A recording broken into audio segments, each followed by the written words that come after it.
Train by day, Kyle Wigginton podcast by night, all day. Ben Bauman. Yes, sir. What's up, man? Nothing much. Just got out of bed at like 12:30 because yesterday was kind of a long night. I think I just told you about that. And then I got up and I drove over here, and now I'm on the pod. So it's exciting. Do you find that you get hangovers? Because I mean, we'll talk about what you just did. You did Edward 40 hands on a podcast. Yes, I did Edward 40 hands, 2 40-ounce bottles in each hand. Only reason I don't think I'm getting hangovers is because like 3 days before that, coincidentally, I just started intermittent fasting, and that's been making me feel a whole lot better. And weirdly, like I counted the 40s into like the calories that I was allowed to have throughout the day. So I finished the 40s and then I started my fast. I don't know why, but I haven't gotten a hangover. And also beer is harder for me to get a hangover from, I would say. How old are you too? I'm 24, so hangovers aren't really that big of an issue. They're not your concern yet. So like whenever you're doing intermittent fasting, like what are you doing? Well, what I've been doing recently is I will stop eating at 5 p.m. and I won't eat until about 10 or 11. I'm trying to add hours. I'm trying to see if I can't get down to like a crazy number, like maybe fasting like 21 hours a day, only allowed to eat 3 hours of the day. Cause I don't know. I did 16 hours my first day. I did 17 hours the next day. And then I did 18 hours the third day. And I don't think most people do it that way. And I don't think it's necessarily how you're supposed to do it, but it's working for me. And also I know it's kind of ridiculous to say as a 24-year-old, but I feel like I have like 20 pounds that I gained really recently that I'm just trying to shave off quickly.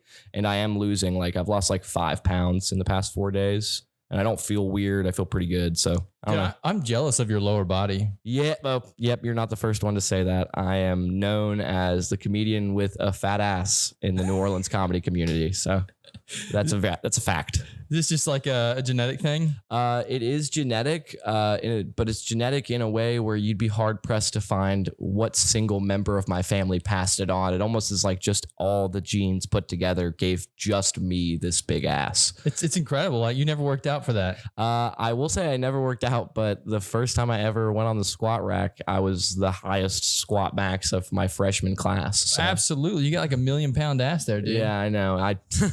I am actually I had a personal trainer in high school. I quit football like later in my high school career, I guess. And then I started working out for myself. I got a personal trainer and he was like very impressed with my legs. He would never stop talking about them. It took me a long time to feel like I used to be shaped truly. Like I still have some pretty wide ass hips just because obviously I've got the ass, but it took me a long time to get my shoulders to be like even an inch wider than my hips. I used to be shaped like a triangle. Dude, if you got like a massive upper body, you would be huge. That's what I'm saying. I need to get there. That's what the fasting is. The fasting is to lose the weight and then to start gaining muscle, because I did meet, there's another comic. His name is Sean, and he is like similar height, a frame that I would like to have. And he told me that he used to be 260 and he intermittent fasted, and then he started working out to gain muscle. And I was like, well, I think I would like to look like you, so I'm going to do what you're doing. Absolutely. That's what you did, man. Yeah.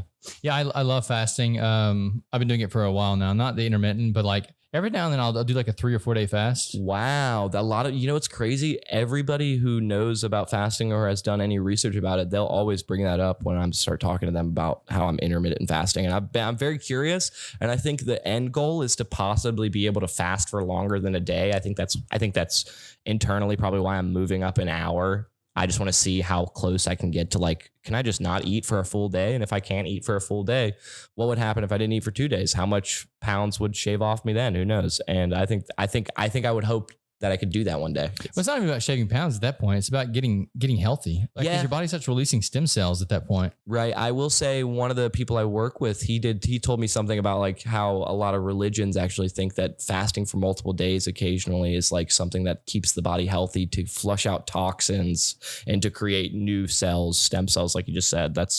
So, I mean, I'm interested very much so in the longer fasting, but right now just doing a certain amount of hours. Yeah. Just ease into it. Yeah. I got all my buddies from back home to start trying to fast too. It's, they love it. They love it now. Yeah. What's weird is what started me is actually not the weight gain. I was actually a little too complacent with the weight I've been gaining recently, but then I talked to my mom and I didn't even see the weight. Like there's no weight gain on you. I weigh almost 230 right now. I know it's like a crazy That's number. a crazy amount of, but I don't see it. It does not show up. And honestly, I'm not super unhappy with how my body looks overall. I would, however, like to maybe take off just a hint of the excess stuff I've got going on in the lower half right now. Bro, that's like muscle though, right? It is a lot of muscle for sure, but there's probably a little bit that is not muscle that could get gone, especially in the actual ass part of my legs. Like there's no way that's all muscle. I'm not squatting things overhead every single day of my life right now. So I hope that I can shave that down a little bit. And then I know that if I were to start working out, I would immediately have an even bigger ass than I have right now, but it would all be muscle. So I'd be cool with that. Did you know this podcast is going to be all about your ass today? Well, if you want to know something, Kyle, this will not be the first podcast that it's been mostly about my ass, if that's the case. And Really? It probably will not be the last, considering everywhere I walk in with this ass. So Is this like, that's like your logo? Just yeah, like your pretty ass? much. I will say my main opening joke that I've been doing for the past few months, at the very least, has been pretty much about my ass and how comedians like to talk about it. Yeah. It's kind of a fun joke too, because literally comedians always say weird terms to me, and I'll always add it in as like a tag or a punchline. Like one time, a comedian, Ryan Rogers, you might know him, you probably do. He introduced me one time. He said this next comic, his top half is unemployed, but his bottom half works at Walmart. And I have definitely added that into my set as something I can say about myself. And I like that joke a lot, especially after I got some notes from other comics, because I used to be like, it's like not cool or like sexy or manly to talk about how I have a fat ass, in my opinion, personally. But it really is a cool joke if you really expand it to let the audience know, like contextually, that's not what I want people to talk about. I want them to be like, this next comic, so funny, so hilarious, performs all over the city, but they're always like, this next comic, and they might say all the other stuff, but they'll also be like, Andy's got a chunky butt. Give it up for Ben Bauman. You know, like somebody told me the other day, they introduced me saying I look like a Brazilian rugby player on stage, which I was not. That's the closest I've ever gotten to a compliment about it, but I wasn't that upset about it. But that one, people don't really know what Brazilian rugby players look like usually, so I couldn't say that one. Well, you're definitely a funny comedian, and you seem to have your shit together, and that's also why you're here today, because if many people don't know, Pickle is going to be leaving the mic in a few weeks, and Ben will be taking over, and it's gonna be awesome to see what he can do with it. Yeah, I'm very excited. We were talking about it before the pod. I'm workshopping the title right now. I'm pretty sure that what I'm going with is going to be not another open mic, which I think for obvious reasons would fit into the situation in this another bar we've got here. So Absolutely. yeah, and I have been coming here for several years, just as a comedian, occasionally as a guest host when Pickle may have gone out of town for whatever. But I am very excited to maybe put like more of my own permanent stamp on another bar, which is exciting. And all the comedians that have hosted this open mic in the past, I am very good friends with most of them and look up to all of them. I mean, one of them is an opener for Matt Rife right now. So Huge. Pretty dope. Yeah, Alex Carreau, love that guy to death. Yeah, absolutely. I love Alex as well. Him and Marcus, another hosts, they are like two peas in a pod, those guys. Marcus started this mic. Oh, wow. Yeah. I did not know that. That's crazy. It's like a couple of years after I started running this place, he came up to me and was like, hey man, how would you feel if I did this? And I'm like, go for it, dude. Heck yeah. Yeah. See what you can do. Yeah. That's what I always tell people. Like I always find the events that are run at another bar to be so like fun and interesting, and typically like get like a nice crowd of people, like people that want to be here, because I don't know, y'all always do fun stuff and you're always amped and open to give people that you like opportunities to do stuff, which I think is cool. Well, it's because I figured it out, Ben. If I just get the hell out of the way, right, and let people do their thing, they want to do it. Yeah, absolutely. I kind of feel the same way about most things in my life, honestly. Actually, to bring him up one more time, Marcus he tells me all the time, he's like, just back out of the way, just stay out of the way. And I think staying out of the way is definitely like a good method to not cause problems and to let the good times keep rolling. You know what I mean? Well, you find people that are good at what they're doing and professional, and then you just let them go. Yeah. Like whenever you start micromanaging people, that's when they're like, yeah, I don't want to do this anymore. Yeah, I think that's absolutely the truth. I mean, I know I've been a part of shows or lineups that I only wouldn't do again just because of the micromanaging aspect of it, which is rare and not often. But I mean, I think most of the time, comedy especially is an art form where the best thing to do most of the time is just let them go, let them do their thing. Yeah, I love hanging out with comedians because they're unfiltered. So some of the most fun times I've had at this place is just coming up here and sitting out and just listening outside as the comedians come in here and mingle before the show. Yeah. Yeah, I know that as well. And I think it's so funny because it's like a whole sitcom ensemble of cast and characters. Like there's every different type of person that you could meet. Like there are people that you would meet and you'd be like, of course that person's a comedian. Yeah. And then you meet the person that they're next to and you're like, oh, that person's an accountant. And then you're like, oh no, that's their best friend. And actually they're the better comedian, which is crazy.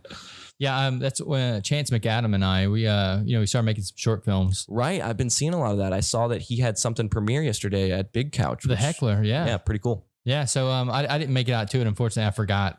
Yeah, I had to work, unfortunately, but no, I should have been there because I was one of the producers on it. Yeah, right. Yeah, but I mean, I get so much shit going on all the time that I just sometimes I just want to lay at home and sleep. Yeah, I mean, I feel the exact same way, honestly. Weekends, like daytimes during the weekend is usually like my time to relax. And Saturday was actually yesterday. I got off a little bit early from what I had to do, and I immediately just booked it back home a little bit before I had to go to this podcast. And there was a time I probably could have made it to Chance's show, but I was like, I have to go drink 80 ounces of beer in a little bit. So I was like, let me take a little bit of a breather between then and now. But yeah, I've seen some of Chance's work on his Instagram and I always think that he's hilarious. And he's also got a very good eye for filmmaking. Well, yeah, the cool point that I was going to make about that is that he's casting all these comedians because they're such big characters. Like he's not even having to look around for actors and stuff. He's like literally looking at his life and going, this is hilarious. I need to write this. I really admire that. Like every time I see one of his things come out, I feel like I see like Morgan D'Antone. I see people like Frank Early. You might even see like Misho Shakur and some of these stuff that he's doing. And it's all fantastic. And honestly, even though I know most of these people, like personally, when I watch some of those clips on Instagram, every time I see them, I'm like, well, these people are playing the role that they were cast as. This is going very well. Oh, they're doing great, man. Yeah. And the Heckler was actually about this open mic. No, I did not know that. Was there like an actual story that it's like it surrounds around or what? Yeah. So he basically wrote a story about a comedian's first time on stage. Mm-hmm. And then we wanted to film it here because, everyone's just used to this place and stuff. Right. This is one of the few places where I feel like heckling doesn't always happen anywhere. And it's not like it happens here more than anywhere else, but heckling here is more fun than anywhere else. It's such an intimate little setting here where if somebody's heckling you, you can look them right in their eyes and see, I know what you look like. I know what you're wearing. Like it's so easy. Usually there's oftentimes like such a bright spotlight in such a big room sometimes that you can only see people in a row. And then somebody in the back will be like, fuck you. And you'd be like, who said that? And then you just got to continue your set. It would definitely take a very brave soul to heckle in this small room. Yeah. I mean, you'll see it. The only reason you would see it, I think, is because this is also a bar and people do occasionally get drunk here. They will imbibe. Yes. Yes. And I have been probably one of those drunk people in here before, but, and probably will be again, hopefully. So speaking of Alex Carreau, yes, one of the best memories I have of a heckler and is with him. And he shut this girl down so bad that she left the bar. Oh, wow. And I was like, dude, that was the most epic thing I've ever seen happen here. That's Alex Carreau is known for being pretty freaking ruthless when he's on stage in a very fun way, in a way that every time he performs and I can go to it, I will definitely be there. I will say when I was on the mic, that just reminded me, I went on the mic the other night. A guy showed up. I've never seen him perform anywhere, but he brought like 8 people and they were just so rowdy and they were having such a good time and they weren't heckling, but this lady wasn't even laughing. Every time I would tell a joke, she would just scream. Like she would just scream. And at one point I had to be like, hey, which one of y'all is the screamer? You're gonna have to tone that back a little bit. I don't even know if you know what I'm saying right now. Cause I would just stop talking and then they would laugh. I wouldn't even tell a joke and then they would laugh. I'd be like, what is going on right now? But that is hopefully something that I hope happens a lot when I'm hosting the mic. Yeah. So what got you into comedy? Because you're 24, you're young. Mm-hmm. Well, I have always really been enamored with comedy. I would say some of my first influences ever would be like my mom likes Ron White. I saw him early, but then also just a young person who had Comedy Central. I saw like all of Cat Williams' specials, like Kevin Hart, Dave Chappelle. I saw Bill Burr. I've seen a lot of comedians that I really admire. And I've also been very into just comedy as a genre since like a little kid, like Will Ferrell, Jim Carrey, Robin Williams. All of these people are like, I just can't get enough of any one of them. Even Adam Sandler, I am enamored with. And so I would say I knew I always wanted to be a comic. Just didn't think you were allowed to start before you were 18. Had I known that you were allowed to, I probably would have started at like 13 or 14. Instead, I started doing theater in high school and I became a theater major. But I'm happy that I did, and I'm happy that I'm doing comedy now. So. Well, first of all, your mom sounds awesome if she loves Ron White. Yes, my mom is very awesome. Although, funnily enough, my mom is also all the love to you, mother. She was also one of my first hecklers one time at the comedy in a real way. She was a little too excited and she drank a little bit too much champagne before I got on stage, I think. And I remember I told one joke and my mom went, "Not that one, try another one." Oh. And I said, "Thanks, Mom." And that got the biggest pop of the night. And I think nobody even knew that was really my mom. So that's why everybody thought it was funny. Because I was just telling like a middle-aged lady, "Thanks, Mom." And everybody's like, "Oh, she does look like his mom." Little did they know I had a plant in the audience to heckle me. So that was good. It's not a bad idea. Yeah, it's not a bad idea. It'll make people stop heckling you if you think about it. If you get one person in there who if they say something, you can be like, "Stop talking," and they will. I feel like that'll shut all the other hecklers up in the room. However, my mom did talk more that night, but either way, it was all good. Did you ever shut her down? Yes, I have shut my mom down. And since then I have let my mom come to kind of sparingly an amount of shows. Not that I'm preventing her from coming to shows, but the last show she did go to, I did have to preface, hey, please don't, be hammered when I go on stage, especially because it was at a place. I was at a brewery in Nashville. My family lives in Tennessee, so they don't often get to make it down here to see me. So I was like, please don't get drunk at this random brewery with all these comedians that I've never met before, and let me do my set. And after the set, I don't care what you do, just don't be drunk. And she was a fantastic audience member. She doesn't drink a lot. And I think sometimes when she does drink, she overestimates her tolerance levels. So sometimes you got to be like, "Hey, Mom, let's keep it down to 2, She's also 59. So she's like me. That's why I don't drink much either. Yeah. When I drink, I drink. I have that issue as well. Sometimes I have not been drinking as of late. Last night was the first drink I had in about a week and a half, which not super unhappy about because I am 24. I feel like I should be drinking some, but I like to drink too. I just enjoy it. When last night you were kind of like tied down to how much you could drink. Yes, absolutely. And I am happy that I ended at 80 ounces of beer, which is good. I'm glad nobody asked to go to Snake and Jake's or Miss May's or something, because that is where trouble usually starts. That is definitely where trouble starts.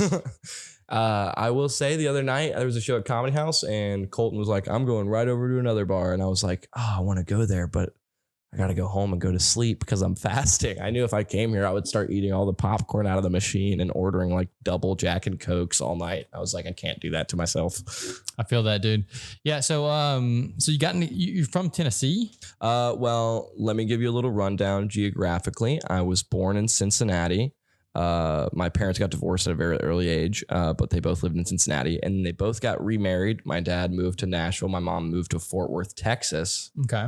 I moved to Texas with my mom. Then I moved to Tennessee with my dad. And then I moved back to Texas with my mom. I lived in Tennessee for about 6 months in 6th grade. And then the rest of the time I spent in Texas until I graduated high school. Now they randomly all live in Tennessee. Interesting. Yeah, it's a weird thing. Yeah, I went to college in Tennessee. Oh, so very cool. I know a little bit about it, but yeah, we traveled extensively throughout Tennessee while I was there. It was a cool place. Yeah, they live in Cookeville, which is about an hour and a half east of Nashville. They have an actual college out there. Like that's the only thing I really know of in Cookeville. It's like the War Eagles or something.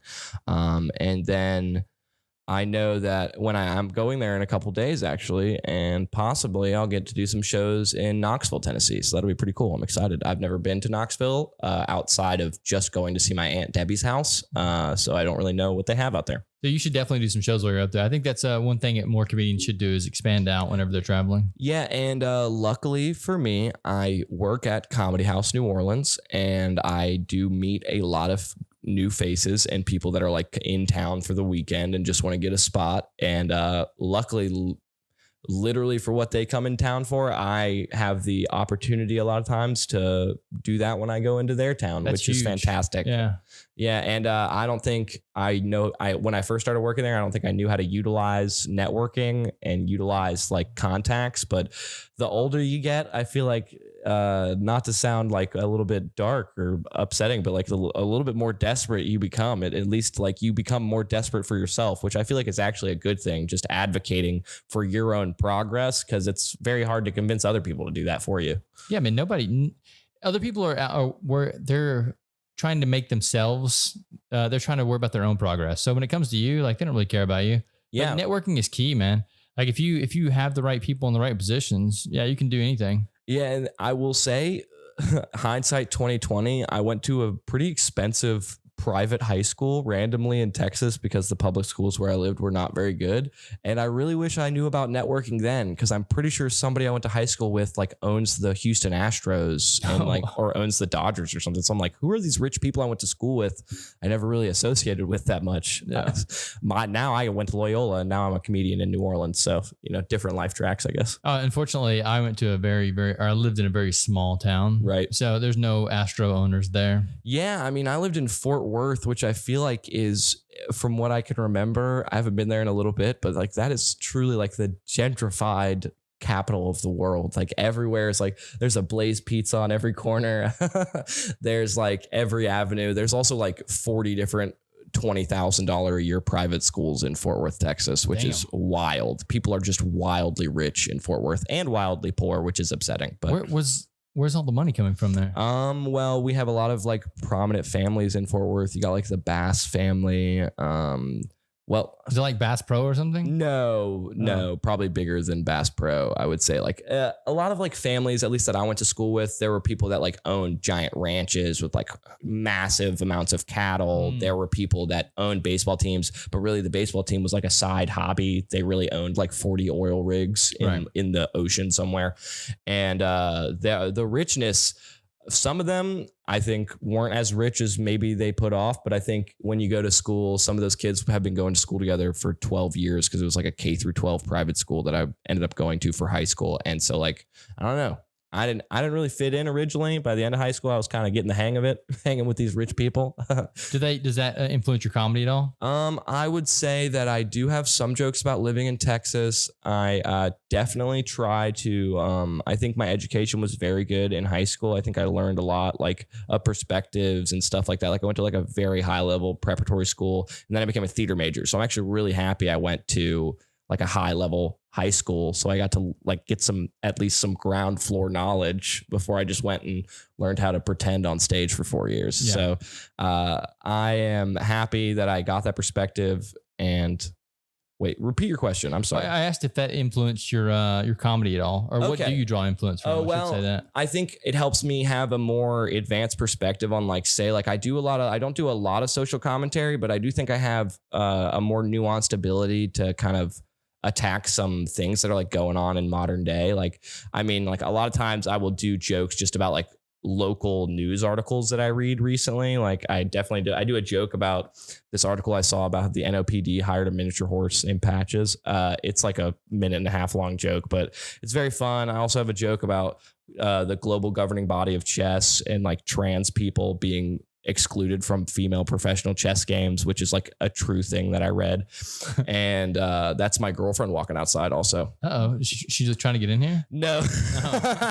She knew that I had to do this. We just rode together. We're going to get something to eat after this, I think. She likes that kolache place around the corner. She just got done with Starbucks. Oh, the kolache place isn't there anymore. What? Yeah. What's over there? Nothing. It closed down. Oh, okay. Like Gasa. That whole section of the street is going down. That's rough. Yeah, there's a couple of new places that are coming in though. But yeah, those two places have closed down. Do you know if anybody plans on moving into Gasa's space? I don't know that yet. We actually tried to purchase it a while back. Fair enough. Yeah, but I looked at their plan, their business plan, and I was like, I just don't think that this is feasible. I don't think that we can make money here. Yeah, they for some reason that's been the case with the last few people that have owned it. I've seen it transfer ownership multiple times. Yeah, I love that people keep trying, but I was just like, in my opinion, there's no way to make money with this model. And what is the model? Just like an event space bar? Yeah, it's an event space, and they have a bar there too. But unless they can get people to drink, they're not going to make any money there. Yeah, I will say that drinking is not the main reason I've been there anytime I've ever gone there. Yeah, people go there and they listen to some music and they leave. They don't actually drink, so they're not making any money off anything.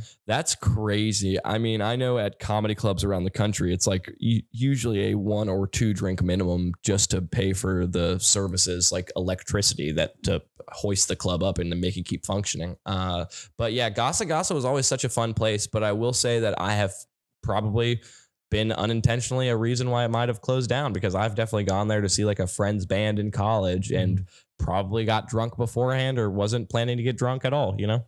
I mean, it's part of the economy we live in too. People would rather save money and spend it than spend it at a bar like that. Yeah, I would agree with that 100%. Places when I was in college, bars I like to go to were bars that everybody was going to, bars that had the most people, bars that were the liveliest. Bars I am willing to spend money at now are more likely to be bars that I enjoy sitting down in, and I enjoy the people that will be going in and out of there, and I enjoy the general ambiance. And honestly, less people is sometimes better than 400 people. I agree with that. That's why whenever I go out, the only place I go to is right here. Right. Yeah, because this is like my safe space. Yeah. I kind of feel the same way about here as well. Also, I feel the same way. Like a lot of times my girlfriend will be like, where do you want to go? And I'll be like, let's go to the comedy house. And she's like, what, you work there every single day? And I'm like, but they probably got a couple good comedy shows going on tonight. Let's go check it out. And so I definitely appreciate spaces more than I used to, as to be like a comfortable place to go, because so many places do not make me feel very comfortable. Yeah, I agree with that. That's why I don't go to Bourbon Street much anymore. Oh, that's a difficult thing for me to do. I mean, I remember Bourbon Street is where people go to lose cocaine, I'm pretty sure. It's also where people go to get cocaine, I'm pretty sure. And it is just, I know that I used to like, if people come into town that have never been here before, it's like one of those things, like you might be like, okay, like I'll take you to Bourbon Street, you know, and they'll be like, let's get a hand grenade. And you have to be like, that's the dumbest thing you've ever said. You should not do that. You can get a hand grenade if you'll be hungover tomorrow. Yeah. I'm not going to. I actually brought my own whiskey Coke in my Camel backpack. I'm going to be drinking that tonight. I also, Bourbon Street, the only place I enjoy on Bourbon Street is it makes me feel like I'm actually in Texas for like half a second, is when I go into Boot Scoot and Rodeo on Bourbon Street. They have that mechanical bull upstairs. And I'm like, this is the only place that feels like a Southern bar on Bourbon Street by far. Everywhere else is like mostly like some blues, you know what I mean? Very New Orleans vibe. But you go in Boot Scoot and Rodeo, you're like, they did not try to appeal to New Orleanians at all when they made this bar. And I think it's funny. Yeah, see, I worked down there for 3 years when I first moved to New Orleans, and that ruined me for Bourbon Street forever. Yeah, I'm sure you see the literal worst of the worst things to happen on Bourbon Street when you're forced to be there every night. You know, it was a good learning experience. Right. So I wouldn't give it back, but at the same time, like you learn a lot about humanity, and it's not the good stuff. Yeah, I will say that I've never had a job that has been that brutal. I have been a barista / line cook / cashier at District Donuts for about 4 months.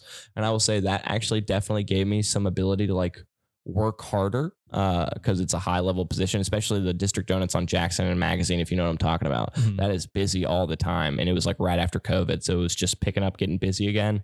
And also I cleaned pools, and that just taught me, don't let other people choose what job you're going to do. Because my mom told me I was cleaning pools one summer, and I agreed to do it, and it was the worst thing I've ever done. Fucking pool boy, dude. Yeah, I mean, it was that was the idea I was hoping for when I started doing it. It didn't work out. No, I didn't realize there wasn't going to be as many hot moms as there was just going to be a guy named Neil that I sat next to every day, who was literally the worst. Like, he said he wasn't allowed to drive the work truck because he didn't pay his property taxes on his vehicle in West Virginia. And you know, a person who just says that many things in one sentence when you ask him like a yes or no question, that's not a person that I'm going to enjoy hanging out with. And day 3 of me working with him, he started bringing coolers full of beer and would just be drunk the whole time. And that was just so much worse. Well, did Neil even work, or did he just he was just there for comedic relief? Well, he definitely was making me laugh. Like after I was done with work, I remember one time we were cleaning the pool, and he said something about salamanders. And he said like, oh, they got a bunch of lizards in the pool. And I said, those are actually salamanders. They're amphibians. And he was like, but they're also reptiles. And I go, untrue, not true. They're not. That's not true. That's not true at all.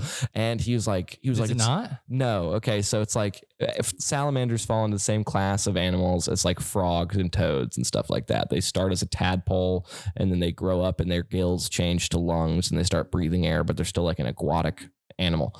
And lizards are fully always air breathing things that are born as baby lizards and grow into full bigger lizards, right? Okay. And he tried to use the method of argument that is like all lions are cats, but not all cats are lions, and that really upset me. And we honestly, it was like a 17-year-old teenager arguing with like a 54-year-old man who was missing teeth, and we were both just going back and forth, and he wasn't really paying attention to what he was doing. We were arguing, and then he mixed two chemicals the wrong way, and he just goes, "Oh shit, mustard gas," and he just throws the bucket in the pool. And I was like, "What?" And he was like, "Yeah, if you put two chemicals in the wrong order in this bucket, it makes mustard gas." And I was like, "I don't want to clean pools anymore." And he threw it in the fucking pool? Well, because he was like, if you throw it in the pool, it'll eventually mix correctly. But if you just leave it sitting in the bucket, it's just going to smoke. It was like orange smoke coming out of it. It was crazy. Dude, whoever was in that pool after that, I feel sorry for you. It wasn't my company. Chad, the owner of the pool company, if you're seeing this, which I don't think you are because you seemed like you might have been like a Mormon or like a Jehovah's Witness or something. Thank you for the job. And I'm sorry that Neil made mustard gas. Poor Neil. Yeah, not poor Neil. Neil sucked. What do you think Neil's doing today, though? Based on the fact that he was missing a lot of teeth and also would force me to stop at gas stations at 9 a.m. for like gas station hot dogs and tacos, I do not think well. Ooh, yeah, Neil's probably dead. Yeah, Neil is not doing well. He also claimed like he cleaned pools with me, but he was like, yeah, but I'm like, what I do for a living is I do AV work. And I'm like, how is that possible when you're cleaning pools with me from 8 to 4 every day? Like you're not putting up TVs after that. You know what I mean? And he was just, it was so funny. The owner of that company would always be like, yeah, he sucks, but he's my friend. Yeah.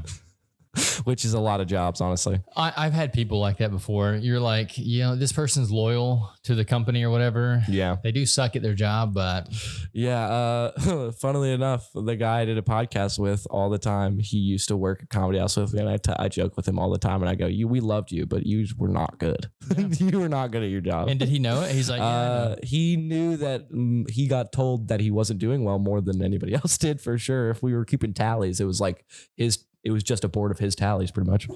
Yeah, no, I've had jobs before too where I didn't want to be there. Yeah, I was not that good as a barista or a line cook looking back at District Donuts. I do think that I could have been pretty good at it, but I would stay out until 4 a.m. when I had to be at work at 6 a.m, and then I wouldn't show up until 9 a.m. Yeah, that's the problem with the comedy life too is you guys are out for long hours at night. Yeah, we are. I mean, I am, and this was before I was even getting paid to do comedy. I was just going to open mics and staying out really late or just going out with my coworkers for no reason when we all had to work at 6. I was like 21, which is, I think, the peak of any young man's like partying life for the most part. I was really hitting it hard, so to speak. That's what you do when you're 21. Yeah, which I do not regret. However, I don't think I talked to anybody that I worked with back then. So. I mean, I'm impressed that you've already stopped at 24. Like I was still doing this shit at 24. So. Oh, no one said that I've stopped. And I'm not saying I plan to stop. I plan to dial it back and be more discerning about what plans I plan to partake in. You know what I mean? Do I just want to go to Snake and Jake's and meet you at 11:45 when you're going to hang out with a bunch of people I don't know? Probably not. Do I want to go to this weird ball that I don't know about that you invited me to? That sounds pretty cool. Yeah. I'd like to go there. And so I definitely like getting drunk. I like smoking weed. I partake in other recreational things occasionally. But I think that just for my health, I'm already kind of living a party lifestyle just by the job I choose to do, which is comedy. So it's like, if I can mitigate social partying, it's like, I can probably stop feeling so unhealthy all the time. You know what I mean? That's the main goal, I think, right now for me is to stop feeling so unhealthy all the time. I mean, I'm sweating right now and it's not because I'm nervous. It's because the air's been off and my body runs at like 400 degrees Celsius for no reason. Yeah. It's crazy. It's all that beer coming out right now. Yeah, it actually is. Now that I'm thinking about it, I haven't really been moving before this. So now I realized I sat down and I was like, this is probably what a beer, people say that beer's sweating. That's what's happening to me right now. Yeah. I'm a sweating beer. No, I think it's very intelligent of you to focus on your career now and stop just going out and partying. Cause I wasted a lot of time doing that shit. Yeah. And I think part of the reason what I talked about earlier, why I didn't really get networking, I thought just like going out and partying with people that you wanted to do stuff with was networking at the end of the day. And I will say that sort of is networking, but networking is more about establishing like a business line of communication where you know that if you were to ask them for something or maybe request to be on something or to be a part of something, that they would at least know that they can have your back and they will be able to move forward with that. That's what I feel like networking really is. It's about shaking the hand, forming like not like a deal or a transaction, but just a relationship that you can make deals with each other with. You know what I mean? Yeah, absolutely. And it's 100% what it is. Yeah, you're right. Yeah, I remember the first year I worked at Comedy House, I don't think I would ask for anybody's Instagram. I would just be like, nice to meet you. And then I'd go home and like it'd mentally be like, checked, networked with that person, not knowing how to ever communicate with them ever again in the future. And it's like, that is not helping me at all. If anything, it kind of hurts me because the next time I meet them, they're probably not going to remember me. And then I'd be like, no, we met at this place a long time ago. So I've gotten better at that as well. And to be honest, the catalyst for most of this is I did just move in with my girlfriend, and she is a much more responsible person than I, and I just want to be as responsible as she seems, at least. So I don't know, dude. I like that. I think that's something that I see a lot of guys fall into, is that whenever they finally get a good woman in their life, the woman kind of straightens them out. And I am not. I think for this, our relationship's has had a rocky history, maybe a little tumultuous. And I think that's because I wasn't internally ready at the time to tell myself, why are you not wanting to do these good things that she wants you to do for yourself? Like, there's no reason to not want to do it. She just is saying good things. And you're like, no, I want to go out and smoke weed and get drunk on a Thursday. And it's like, that's not necessary. Yeah, I agree with that.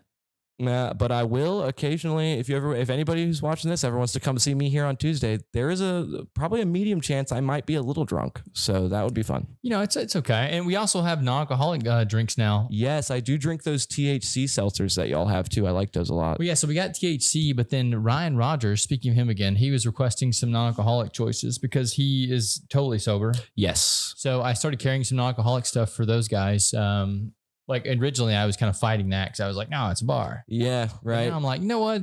Everyone needs a choice. People ask for stuff in a weird way. Like when I worked bar, I don't do it anymore, but I worked bar. Part of the reason we serve non-alcoholic beers at Comedy House is just because we have a 1 drink minimum, and so many people who don't drink were asking for non-alcoholic beer, which I never thought that people really asked for. Because I mean, in my mind, I don't really like the taste of beer that much. I agree. And so it doesn't really compute for me why people would want it. But I think it's like, there is like a feeling, if something tastes like a beer, it's like, tastes like a beer, feels like a beer, must be a beer. And I think it gives you a little bit of maybe like even just like a placebo dopamine release. It feels good to be drinking something at a bar that, you know, if somebody saw you drinking, they wouldn't be like, what are you doing drinking that here? You know what I mean? And I definitely I'm like a kid trying like a sip of their mom's wine whenever Ryan shows up with one of these non-alcoholic drinks. I'm like, what is this? Does this actually taste like a Blue Moon? And then I take a sip and I go, it does. But in my mind, I'm also like, but it really doesn't. It doesn't have the alcohol in it. Right. Yeah. Non-alcoholic Blue Moon. There's another one. It's Athletica. Yes, that's the one we sell at Comedy House. Yeah, it's good stuff. Yeah, it's good stuff if you like, beer. But like I said, I'm not a huge fan of the taste either. But I did have a lady come on one time and she brought several non-alcoholics on and we tried them all. Okay. But I also have some non-alcoholic spirits now. Like a vodka, like a non-alcoholic. I saw some non-alcoholic tequila that somebody brought to a show that they produce. That it was like a signature non-alcoholic cocktail that they were making, or it was just their signature cocktail but made non-alcoholic. And I had never seen that before, and I don't understand what that could be about. Like, what is that? Like, so they brought me about 10 bottles the other day, and I tried them all. Okay. And didn't feel a thing after it was over. You know. Right. Of course. Yeah. God, you'd hope so. Yeah, they were tequilas, vodkas, gins, bourbons. And I got 1 bourbon, I got 1 gin, and then 1 limoncello. And those are the 3 that tasted the best. The tequila was atrocious. Yeah, I will say that I tried a little bit of the tequila, and I was like, this wasn't made in any way of the way that tequila was made. Like I get that it's not literally going to be the process because that would make it alcohol, but it doesn't even it was just like, what is this? It's like they tried to put like aloe into the liquid, and you were like, this is gross. Yeah, there's like no resemblance to tequila. It just has a weird flavor. The reason I like the bourbon and the gin is because they actually had a flavor to it. Well, I think to be fair, to give those a little bit of a leg up, I think gin and bourbon bourbon have a pretty simple flavor profile that is needed to make them their type of alcohol. I think that's kind of the main thing. Like gin, it's all those berries. It's just like, to me, gin is just vodka that they put in a bunch of berries at one point and they just let it sit in there for a while. Sounds right. Botanicals. I like gin a lot for that reason. I'm a huge gin fan. Yeah. And the bourbon too, it's like a spicy bourbon. Heck yeah, that's good for non-alcoholic. That's better because I think a lot of people try to drink spicy whiskey like Fireball or something when they don't want to taste the bourbon that they're drinking. Yeah.